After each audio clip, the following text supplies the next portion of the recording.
BIRADS em RM, obviamente vocês vão ler depois, tá? Até pra gente, por exemplo, na hora da discussão dos laudos com as R4s, aí ter uma noção, né? Para poder identificar as lesões. Então, do mesmo jeito que a mamografia e o ultrassom, tem uma estrutura do relatório da ressonância, em que vai constar a indicação, a técnica, principalmente, aqui a gente vai falar da injeção ou não do contraste, tá? Aí você vai falar sobre a composição tecidual mamária, assim como na mamografia e no ultrassom, a descrição dos achados, a comparação com os exames anteriores e principalmente com a gente chama de correlação com outros métodos, acho que cabe aqui, ó, comparação com exames anteriores e correlação entre métodos. Até vou colocar aqui. A avaliação, quer dizer, a categorização e a recomendação, tá? Muito bem. Então, vamos dividir em dois pontos, o tecido mamário e o léxico com os termos descritivos.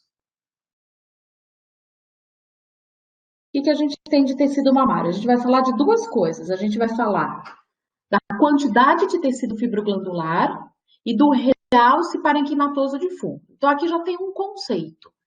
Nem sempre uma mama com bastante tecido fibroglandular, que vai ser densa na mamografia, vai ter bastante realce parenquimatoso de fundo. Em geral, sim, mas nem sempre. O que é a quantidade de tecido fibroglandular? É uma estimativa de quanto tem de tecido. Então, a gente pega nesse caso, ó, a mama quase inteiramente adiposa, tá? Então, a gente está vendo aqui num pós-contraste e aqui num T1 ou T2 sem saturação de gordura. Gordura branca e pós-contraste. Então, aqui a gente tem mama inteiramente adiposa, ou predominantemente adiposa. Depois a gente tem tecido fibroglandular esparso, então são pequenas quantidades, é mais ou menos como na mamografia, tá? Depois nós vamos ter tecido fibroglandular heterogêneo, tá? Aqui como na mamografia, e o acentuadamente fibroglandular, tá? Então você vê também bastante quantidade de tecido, né? E veja, aqui nós não estamos falando de padrão de realce, a gente já está falando de uma estimativa visual de tecido. Em geral, em que sequência? Nas ponderadas em T1 é que a gente vai estimar. Muito bem. O realce parenquimatoso de fundo é o quanto esse tecido vai realçar na primeira imagem pós-contraste. Tá? Então, é a primeira sequência. Então, não realçou nada, praticamente nada é mínimo. Aí vem o leve ou discreto, né? Poucos focos. Realce parenquimatoso moderado, né? Quando tem bastante. E aqui acentuado. E aí, de novo, esse é o padrão que vai esconder lesão, tá? Então, conceito. Estimativa de tecido fibroglandular é um conceito que vai ter que ser descrito, mas o realce parenquimatoso de fundo, que é mínimo, discreto, moderado, acentuado, tá? Quando que você vai olhar, quando que você vai fazer a estimativa? Na sequência ponderada em T1. E quando é que você vai olhar o realce? Na primeira sequência pós-contraste. Muito bem. O léxico com os termos descritivos, então ele tem vários. Então, os principais é nódulo, foco, realce não nodular. Aí a gente vai fazer a avaliação cinética e aí tem os outros achados. Então, o que que tem? Igualzinho na mamografia, linfonodo intramamário, lesão cutânea, achados associados, nódulos com gorduras e implantes. O que que vai ter outro sinal aqui são lesões que não realçam, tá? E que por esse conceito elas já são lesões benignas. Então, o nódulo, o que a gente tem do nódulo? Então, de novo, estrutura que ocupa um lugar, tridimensional, bordas convexas, pode não ter efeito de massa ou do tecido adjacente e pode ser ou não visível já na fase pré-contraste, tá? Em T2 e em T1, ela pode já ser visível. Ela vai ser classificada conforme a forma, a margem e o realce interno, tá? Então, o que tem de forma? Mesma coisa, oval, até 3 lobulações, redonda e irregular, tá? Quanto à margem, circunscrita, irregular e espiculada. Então, lembrando, forma oval, até 3 lobulações, redondo e irregular. Lembrando, então aqui já vamos para as lesões mais suspeitas. A margem, circunscrita, irregular ou espiculada, tá? Então, a margem, a irregular, ela vai ficar aqui no meio termo entre a circunscrita e a espiculada, tá? Então, quando a gente não vê essas reentrâncias, essas espículas, a gente vai chamar de irregular. E o realce interno ele é dividido em 4 tipos. O realce homogêneo, o heterogêneo, o periférico e as septações escuras que não realçam, tá? Então, é o seguinte, esse termo periférico é como se fosse um realce em anel. Então, ela vai poder acontecer num cisto inflamado, num tumor necrótico. Então, a gente vai precisar juntar os dados aí, tá? E as septações escuras que não realçam é um sinal difícil, pode ser aquela parte alinizada. Lembra que a gente falou do fibroadenoma, que ele hialiniza? Então, o que a gente vê ali? Só a matriz, não vê tecido, só uma matriz de colágeno ou até eventualmente calcificação, e na hora que faz a ressonância pode não realçar. Então, é um sinal sugestivo de benignidade. Só que são sinais difíceis. Até mesmo para você diferenciar, às vezes, um homogêneo de um heterogêneo, então você tem que fazer a lesão aumentar, olhar o zoom, ver se aquilo está realmente homogêneo ou se não é alguma coisa de janelamento. Muito bem, a próxima lesão é o foco, tá? Então, o que acontece? O que é foco? Foco é uma bolinha, um pontinho menor que 5 milímetros, tá? Então, realce pontiforme, não tem correspondência na fase pré-contraste, não representa uma lesão que ocupa espaço e, em geral, menor do que 5 milímetros. Então, às vezes, a gente fica ali 6, 5 milímetros, enfim, né? São pequenas lesões. Ele é tão pequeno que a classificação, caracterizar forma, margem, realce interno, fica difícil, tá? Então, aqui, ó, pontinho, esse outro pontinho, aqui tem outros vários pontinhos. Então, aquilo vai ser difícil mesmo para a gente. Em geral, ele é inespecífico e pode ser benigno, pode ser maligno. Então, quando é que o foco sugere benignidade? Quando você olha o T2 e naquele lugar, principalmente no T2 ou no estiro ou no IR, ele tem alto sinal. Quando a gente consegue identificar alguma coisa de gordura nele, tá? A curva, se você vai botar curva, ela tem que ser progressiva. Em relação ao exame anterior, estável e geralmente eles são múltiplos. Então, nessas condições, esse foco sugere benignidade, tá? Acho importante vocês gravarem isso. Então, aqui, ó, vários pontinhos, né? E é uma mulher sem risco, aqui, né? Pós-contraste. Ok, vamos seguir. Quando é que você tem que se preocupar com o foco? Quando ele é único, então não tem mais nada, só ele. Quando, obviamente, ele não tem hipersinal em T2, mas vocês vão ver, a maioria é difícil a gente conseguir estabelecer. Quando você não acha o olho gorduroso, quando a curva é em Washout, ou quando ele está se modificando em relação ao tempo.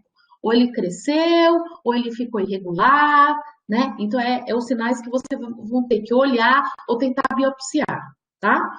O risco também é um problema. Então, numa paciente com um foco muito evidente de alto risco, a gente tem que, pelo menos, perseguir esse foco, tá? Olhar os outros métodos. Então, eu tenho um pequeno foco de 6 milímetros, mas na projeção eu tenho calcificação. Ou eu tenho uma pequena distorção. Ou tenho outro achado de RM. Ou seja, eu estou falando de uma paciente que já tem um tumor diagnosticado. Então, tudo isso na avaliação do foco vai ter que ser levado em consideração. Então, aqui é um foco suspeito, simplesmente porque ele cresceu e deixou de ser foco. Então, aqui ele era sozinho, pequenininho. No próximo exame, ele já modificou, já aumentou, e aqui mais ainda. Então, foco suspeito. Aí vem a terceiro grupo de lesão, que chama realces não nodulares. Então, é o seguinte, ele não é foco e ele também não preenche o critério para o nódulo. Ou seja, ele não tem uma delimitação clara entre ele e o tecido adjacente, ele pode representar, ter bordas convexas, então ele parece, às vezes, um realce de distribuição de tecido. E ele pode estar entremeado por gordura. Então, o fato é que um realce não nodular, não adianta aquela coisa, mas tem gordura no meio. Não, uma coisa é uma lesão focal ou nódulo que tem gordura. Outra coisa é uma simetria ou um realce não nodular cuja gordura está no meio. Aí ela não vale, aí a gente vai ter que ter outros critérios. O realce não nodular, ele pode ser a manifestação na ressonância do carcinoma ductal in situ, tá? Então, por isso, além do tipo de realce, o importante é a gente ver a distribuição, como na distribuição da micro. Então, aqui, distribuição refere-se ao arranjo que tem na mama e o realce interno. Então, quais seriam as distribuições? Focal, tá certo? Até 2 centímetros. Regional, quando ele não tem nem o formato segmentar, nem o formato linear, quer dizer, uma região com mais de 2 centímetros. Difuso, a mama toda, múltiplas regiões quando são salpicados, e a gente tem aí os dois tipos mais suspeitos, que seriam o realce linear. Agora, entenda, o linear suspeito é o linear que segue o ducto. Às vezes a gente vê muitos realces linear totalmente perpendiculares à árvore ductal. Então, aí a gente vai chamar de linear, mas não tem a suspeita de um linear que tem trajeto ductal. E o segmentar é a mesma coisa, né? Ele tem um formato meio triangular, com ápice virado para a papila. Em relação ao realce interno, ele pode ser homogêneo e heterogêneo. Lembra do nódulo, tá? Aí o nódulo, o que vai ter? Anelar e aqueles septos que nem um realce. Então, o realce interno da área não, de realce não nodular, o que ele tem? Homogêneo, heterogêneo. Aí ele tem o clumped, que parece essas bolinhas agrupadinhas, né? E o cluster rings, que são pequenos anéisinhos mesmo, né? Às vezes parece até um realce na parede do vaso. Então, esse clumped seria um realce em mosaico, né? Aspecto de cacho de uva ou colar de pérola. E o cluster rings são finos realces circulares em pequenos anéis agrupados, tá? Então, esses realces são suspeitos também, principalmente se associado a uma distribuição. A análise cinética, tá? Então, o que é? Eu vou definir a dinâmica da captação de contraste. Então, eu injetei o contraste. A partir do momento que a gente injeta o contraste na ressonância, a gente tem que adquirir a primeira sequência, no máximo até 2 minutos, tá? E depois sequências no intervalo de 1 minuto, vai depender do protocolo de cada um. Mas a primeira sequência, que é a sequência mais importante, ela deve ocorrer até 2 minutos. E aí, existe a dinâmica, ou seja, eu capto rapidamente e libero rapidamente, eu capto rapidamente e libero progressivamente, ou seja, tem uma curva ascendente. Então, isto é que vai dar o padrão. Então, reforçando, primeiros 2 minutos ou quando a curva começar a mudar, mas fique com esse número aqui na cabeça. Então, ele pode ser lento, quando ocorre menos de 50% do aumento de sinal, até 2 minutos, médio e rápida, tá?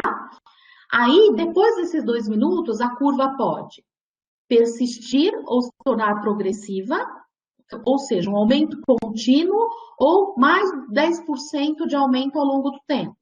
O platô, ela não se modifica ou fica aqui, ó, numa variação de mais ou menos 10%, ou washout, quando a curva diminui mais do que 10%, tá? Então, quem que nós temos de suspeito? Aqui. Quem que nós temos mais sugestivo de benigno? Aqui. Agora, lembrando, se a morfologia da lesão for suspeita, pode esquecer a curva cinética. Se nós temos uma morfologia benigna com uma curva suspeita, a gente também deve biopsiar essa lesão, tá? Então, o que a gente tem? A fase inicial, né, da captação, pode ser lenta, média ou rápida, e a partir dos 2 minutos, ou quando a curva começa a mudar, a gente pode ter a persistência. Então, lembrando aqui, ela vai aumentando ao longo do tempo, mais do que 10%. O platô, ela não varia, varia de mais 10, menos 10, e o washout, quando ela solta esse contraste rapidamente, tá? E aqui é que a gente vai detectar as lesões. Então, aqui um exemplo, ó, o cursor dentro da lesão, e o que a gente pode observar aqui, ó, aqui é o ponto de 2 minutos, e a partir daqui a curva, a variação entre esse ponto e esse ponto é mais que 10%, está subindo, tá? Então, seria a curva progressiva. Aqui, outro exemplo de lesão. Então, quando a gente faz a comparação desse ponto com o final da curva, praticamente a gente teve um platô, ela teve uma pequena variação. E a curva típica em washout com a queda aqui, tá? Lembrando que quando a lesão é pequena, a gente vai lá e pega a lesão como um todo. Uma lesão mais heterogênea dessa, a gente vai tentando, vai olhando o rol, mas é óbvio que a morfologia da lesão aqui já é muito suspeita, né? Diferente das outras lesões. Muito bem. Então, a curva persistente sugere benignidade, o washout é suspeita e a platô é inespecífica. E aí a gente vai ter que trabalhar com a morfologia e ver o que vai fazer. Quais seriam os achados adicionais? Então, igualzinho na mamografia, eventualmente no ultrassom, linfonodo intramamário, as lesões cutâneas e os achados sem realce. O que não realça? Então, ducto que tem conteúdo proteico, às vezes você vai olhar no IR aquele ducto dilatado, essa paciente às vezes tem fluxo papilar, só que você vai lá e não vê o realce. Coleções pós-operatórias, então as meninas, a gente acabou de ver um caso de uma troca de implantes, né? E aí que a gente via que a lesão não realçava, a periferia muito discretamente, mas quase não tem realce. Às vezes nódulos, fibroadenomas realinizados, às vezes eles não aumentam, calcificado, certamente ele não realça, tá? Ele não está aumentando. Alterações actínicas, outras alterações cirúrgicas, corpo estranho, então tudo isso não realça, tá? Então aqui o exemplo do ducto com conteúdo hiperproteico, aqui coleção cirúrgica, olha, distorção de cirurgia que não realça, aqui espessamento cutâneo, que é alteração actínica, nódulo que não... Existem, às vezes a gente olha no ultrassom, olha o nódulo, vê que é um nódulo evidente, mas ele não capta nada de contraste na ressonância. Pode acontecer, tá? Lesões, outros achados, lesões que têm gordura. Então, aqui, a mesma gama vai hematoma, cistolioso, esteatonecrose, lipoma, todo mundo, né? Linfonodo vai ter, e os implantes. E a gama, tudo que pode acontecer com o implante, ruptura intra, tudo, ruptura extra, siliconoma, tudo aí são achados adicionais e achados benignos. Bom, uma vez entendido os sinais, vamos tentar resumir e categorizar. Então, a mesma coisa, vai de 0 a 6, a mesma coisa. Nós vamos repassar, às vezes tem coisa que já falamos. Então, de novo, categoria 0 é que eu preciso de alguma coisa para complementar. Bom, teoricamente, a ressonância, eu já estou no fim da história, tá? Eu estou no fim da conversa. Então, por que eu vou dar categoria 0 e vou pedir outra coisa? Então, às vezes, é uma cirurgia, às vezes eu quero ver, é uma lesão pequena, eu quero ver se é alteração cirúrgica só. Então, o importante aqui é que, uma vez que eu dei categoria 0 na ressonância, eu vou ter que correlacionar com os outros métodos ou com a ressonância anterior. Então, é por isso que eu dou. E aí, o ideal é que, na hora que eu vá falar, eu vou dizer, ó, categoria 0. E aí eu digo, recomenda-se. Recomenda-se fazer isso, comparar com esse, comparar com aquilo. E se der isso, faz isso. E se der aquilo, der aquilo.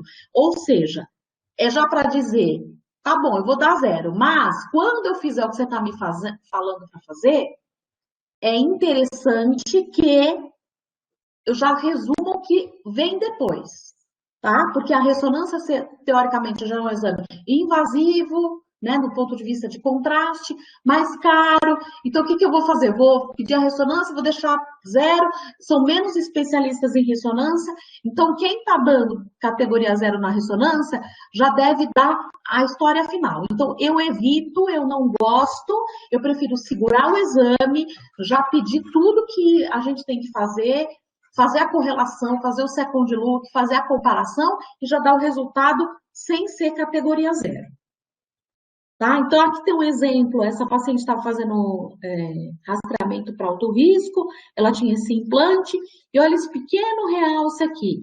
Quando a gente foi tentar procurar no ultrassom, ele mostrou seu linfonodo intramamário, casquinha, casquinha, gordura no meio. E era mesmo, a gente acompanhou um tempo e ele provou que era só um linfonodo intramamário, principalmente nessas pacientes que colocam implantes, elas podem fazer, tá?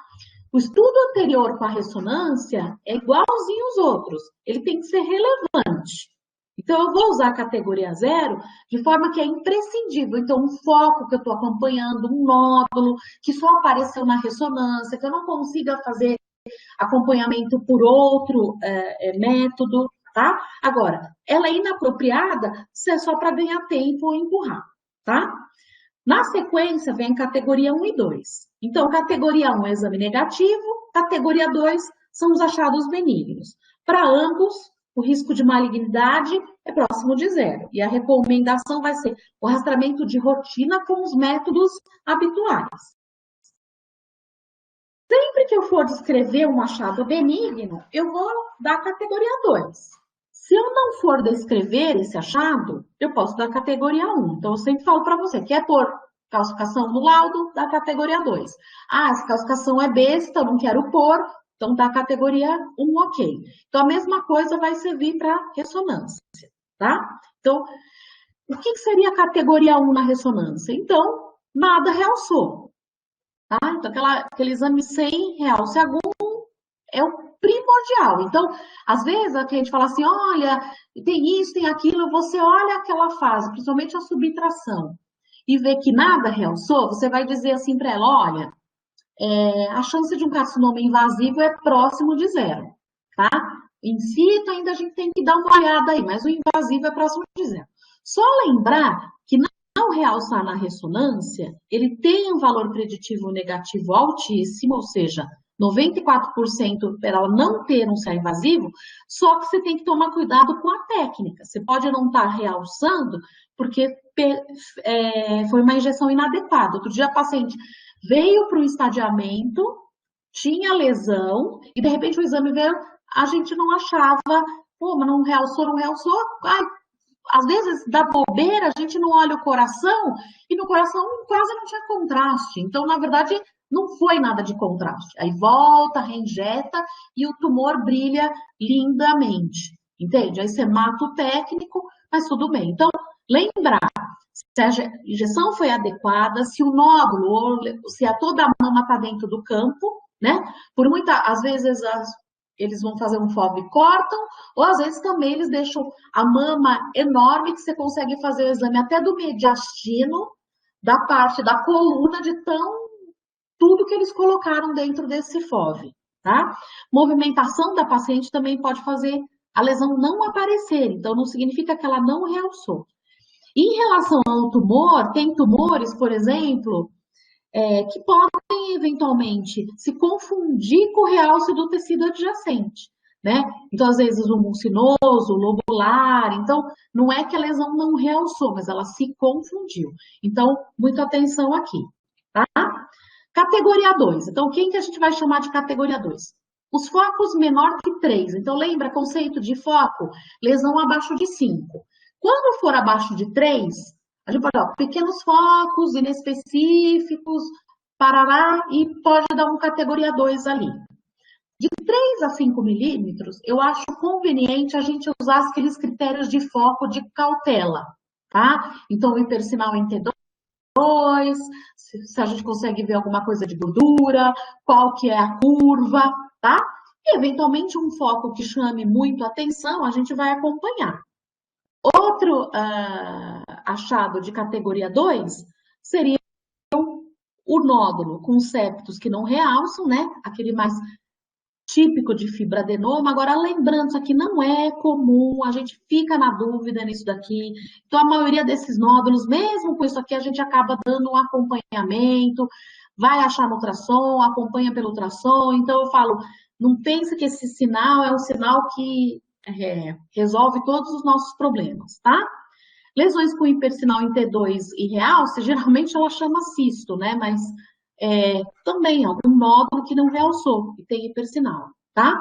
E a curva, eu diria para vocês que para a gente dar uma categoria 2, ela teria que ser progressiva. Então, um nódulo desse com septo não realça, curva progressiva. Agora, não, eu tenho um nódulo desse com uma calcificação em pipoca. Então, é por isso, gente, é uma correlação dos métodos, tá?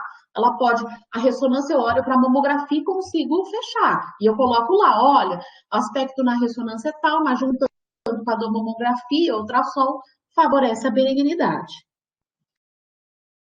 Em relação às lesões não nódulo, não, né, realce não nodular, seriam aqueles múltiplos difusos, só, para a gente chamar de categoria 2, tá? Então, aquele monte de foco em ambas as mamas. Bom, alterações cirúrgicas vão entrar como categoria 2, os implantes, lesões com conteúdo adiposo, de cisto oleoso, tá? E cisto simples. Ah, mas o cisto inflamatório também. Ah, mas o cisto com nível líquido também. Ah, mas hematomas também. Então, tudo que é benigno, igual na mamografia, igual no ultrassom, vai vir para cá e vai ficar benigno também. Bom, a categoria 3 é aquela categoria que a chance de malignidade vai até 2%.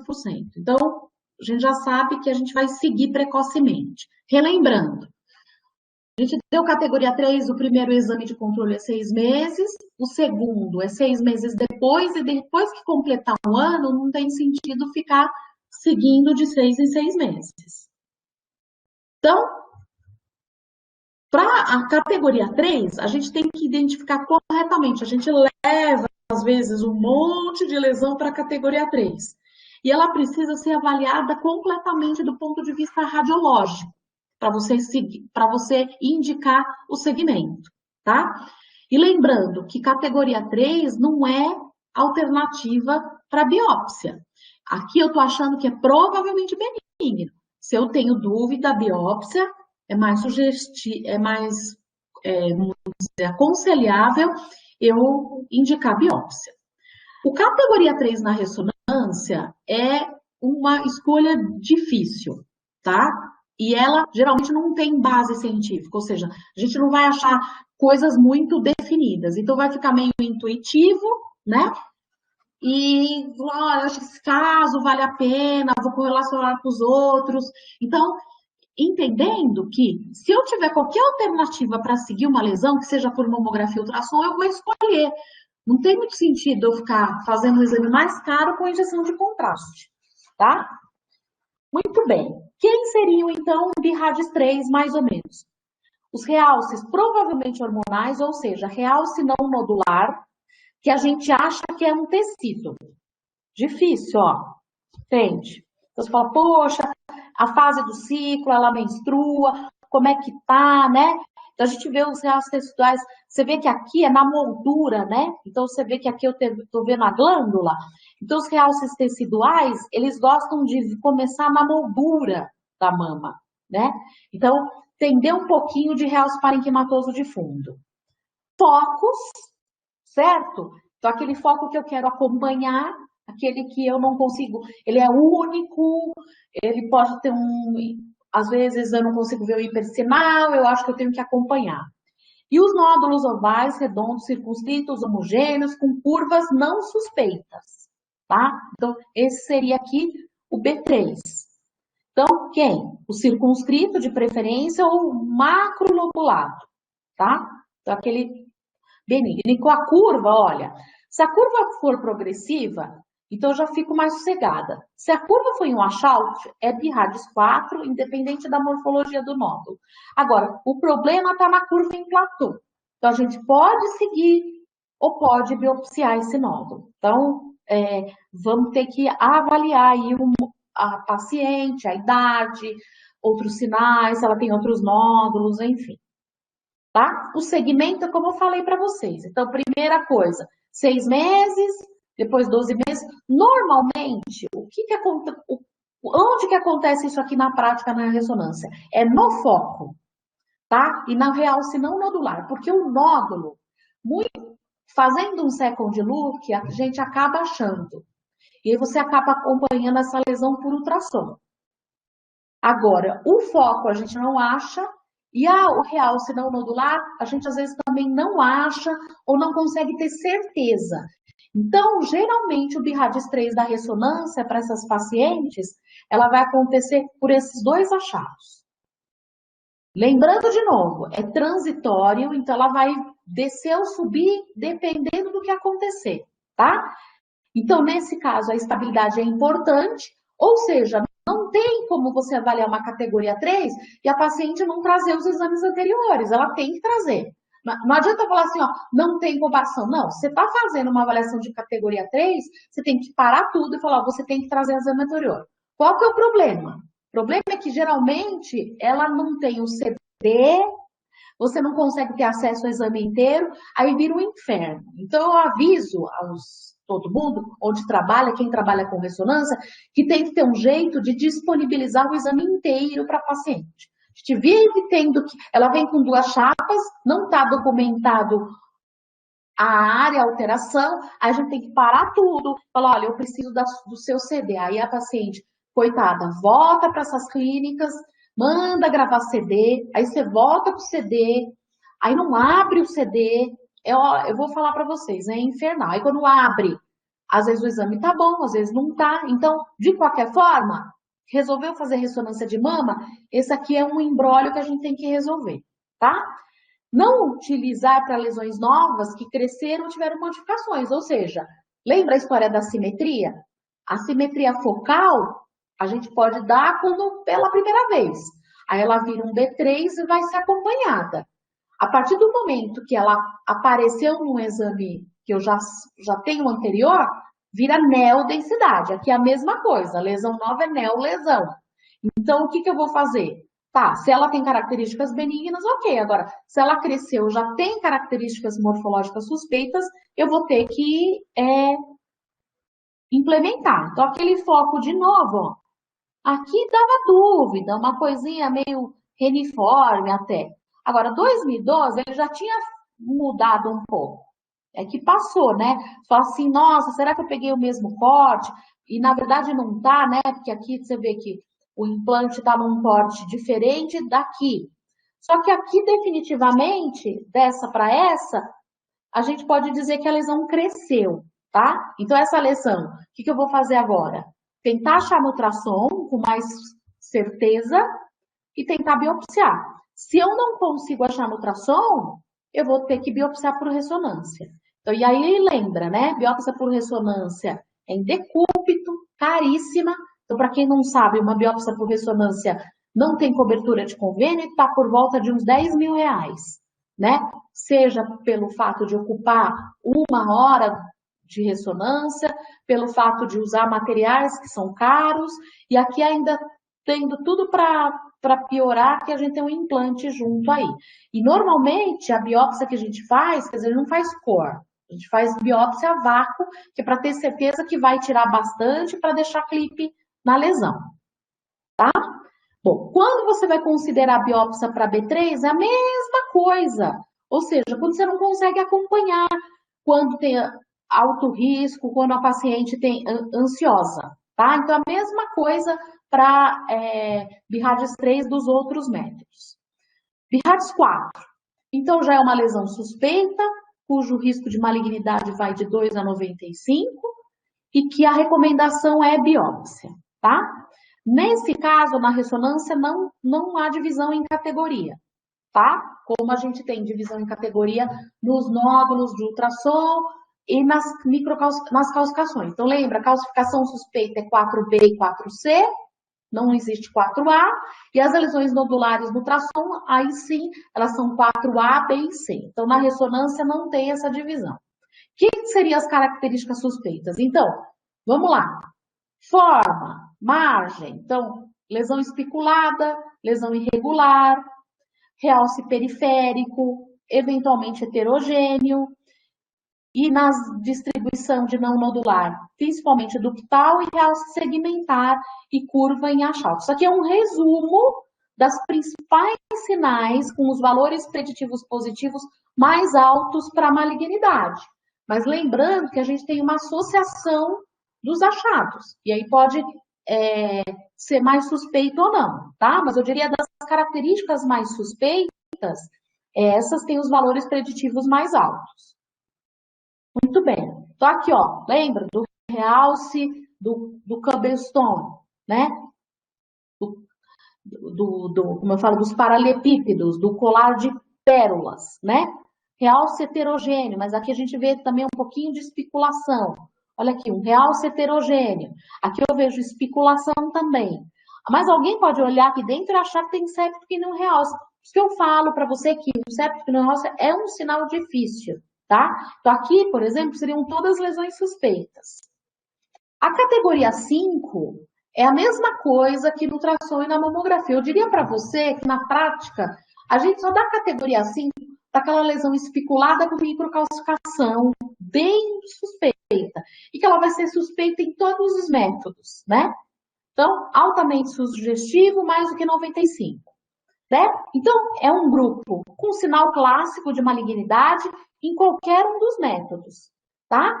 E aí, é o seguinte, essa razão existe simplesmente porque ele fala, por que categoria 4 ou 5? Lembra que categoria 5, se a gente fez biópsia e deu benigno, não dá para aceitar. Então, se você acha que é uma lesão classicamente maligna, a biópsia, ela tem que explicar o resultado. Então, aqui o que eu tenho, ó, na ressonância, lesão especulada, irregular, né? Aqui com realce heterogêneo. Essa aqui, basicamente, é bem típica. Eu poderia chamar de BIRAD 5, ok, né? Aqui eu tô vendo na mamografia uma comedonecrose bastante extensa, mostrando o realce segmentar, olha o ápice para cá. Na correlação, eu também poderia, eventualmente, chamar de categoria 5, tá? Agora, veja, não é nada, você chamou de 4, não vai ter erro, tá tudo certo. E a categoria 6, de novo, é aquela lesão que já foi biopsiada e confirmada, tá? Que eu vou repetir uns slides que eu já mostrei para vocês, tá? Mas é o seguinte, que para ela deixar de ser categoria 6, a gente tem que operar, tá? Então, quando que a gente não opera e fica fazendo exame? Principalmente em quetenel, então ela, antes de operar, ela faz quimioterapia e a gente vai observar. Então, geralmente é nesse protocolo. Ou, eventualmente, sobrou lesão, tá? Mas o que eu faço? Então, eu estou fazendo estadiamento local e estou procurando outras lesões. Eu estou fazendo quimioterapia e preciso ver se a lesão reduziu, diminuiu. Tá, uma segunda opinião ou avaliação de ressecção total. Então, é nesses casos que eu vou ter a categoria 6. Agora, lembra uma coisa. Se eu estou fazendo exame e eu acho outra coisa, que tem que ter outra investigação, a categoria 6, ela rola e sobe a categoria da outra lesão. Porque a lesão que já foi biopsiada, a gente sabe que é maligna, essa a gente já sabe. Não tem nenhuma vantagem. A gente só dá 6 dizendo, ó, não achei mais nada, então só tem aquela lesão que é a lesão índex, e ok, a categoria 6. Agora, se eu achei uma lesão que eu preciso acompanhar, ou uma lesão que eu preciso biopsiar, ou sobrou, eu vou dizer aquilo que me importa em relação à nova lesão que eu estou estudando. Tá? Então, aqui de novo, olha, estou fazendo estadiamento, não achei nada? Ok, categoria 6. Então, a lesão nodular especulada, lesão índex, que já foi confirmada e que corresponde a carcinoma ductal invasivo. Final lá, estadiamento, loco regional, sem lesões adicionais, categoria 6, ok, tá? Ah, não, eu estou avaliando a resposta de químio. Então, aqui, olha, eu vou dizer, a lesão diminuiu tantos por cento, não tem realce central, mantém o realce periférico e parará. Não achei mais nada, então vou dizer, olha, controle de químio neoadjuvante, persiste lesão com resposta parcial, resposta completa, com lesão progressiva, doença progressiva. Categoria 6, certo? Então é isso. Agora, quando ela já foi operada, não é mais para usar a categoria 6. Quer dizer, a não ser que seja imediatamente para ver ressecção de tumor, mas não no controle depois. Ela já operou, então o que, que ela vira? Ela vira, teoricamente, naquela mama, ela já não tem mais tumor. Então, ela vira uma categoria 2, tá? E não uma categoria 6. E se, durante o estadiamento, eu achar uma lesão adicional, ela vai virar a categoria que for. Então, eu tenho a lesão index e acho uma lesão adicional. Então, eu acho que tem que estudar essa lesão não tem características benignas. Eu vou dar o quê? Eu vou dar a categoria 4, tá? Então, lembrando, categoria 4, 5. 3 eu posso dar? Então, às vezes na mama contralateral, a gente fala estadiamento, olhou na mama contralateral e achou uma lesão adicional. É difícil o pessoal achar uma lesão adicional em um paciente que vai operar e deixar para trás. Eles acabam querendo que a gente faça ultrassom second look, reole, ache a lesão e biopsie, tá? E aqui o final do resumo aí das categorias. Certo, gente? Eu vou deixar, essa aula foi gravada, tá? E eu vou mandar agora para o Rodolfo e para as R4 uma outra pequena aula, um resumo de realce parenquimatoso de fundo. Eu queria que vocês estudassem, tá? Basicamente, aqui o realce parenquimatoso de fundo e suas variações, acho que é importante, tá certo? A distribuição, então eu queria que vocês lessem, eu vou ver se eu tenho um artigo já, que eu acho melhor, e eu mando para vocês. Mas de qualquer forma, eu queria que vocês procurassem artigos e dessem uma lida, entendeu? Como que é o comportamento do realce parenquimatoso de fundo, tá? Em tecido mamário. Então, eu fiz um resuminho aqui com imagens e com pequenos conceitos, entendeu? E agora para vocês poderem estudar, ó, tá bem pequenininho, tá? Mas aí eu vou compartilhar com o Rodolfo, aí ele compartilha com vocês e vou compartilhar com as R4 também, tá? É bem, ó, tem 19 slides, é um resumo, mas eu não vou dar mastigado não, vai ter que ler, tá certo? Para vocês firmarem mais o que influencia o realce parenquimatoso. Ó, lembra, só quero falar o efeito enquadramento, então muitas vezes o realce parenquimatoso de fundo vai fazer essa sacanagem com a gente, ele vai realçar toda essa parte periférica e não central, tá? Aqui tem os fatores que influenciam no realce parenquimatoso de fundo, tá? E áreas de falso positivo e falso negativo, tá bom? Então, isso aqui eu vou compartilhar com vocês.